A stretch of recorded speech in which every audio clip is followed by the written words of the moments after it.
In this video, I'm going to show you how to change to 12 hours format on Samsung Galaxy phone. So if you're using a Samsung phone and the format is set to 24 hours, you can easily change the time format to 12 hours so that instead of having 13 here after 12 p.m.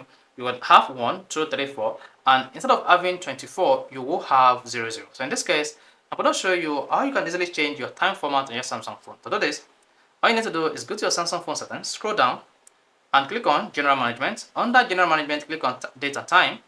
And here there is a feature called Use 24-hour format. You can see 1 p.m. that is 13. Then this is going to use 24 hours format.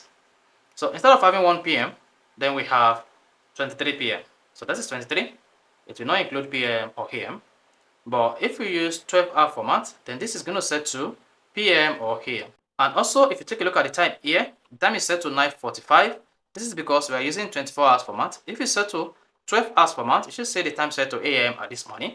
Now, make sure this feature is disabled to use the 12-hour format on your Samsung phone. So, to use 24 hours format on your Samsung phone, you also need to enable this, use 24 hours format, so as to set it to 24 hours format. So, this is how you can easily change from 24 hours format to 12 hours format on Samsung Galaxy phone. If this is helpful, if you want to hit the like button, don't forget to subscribe to the channel for more quality videos just like this.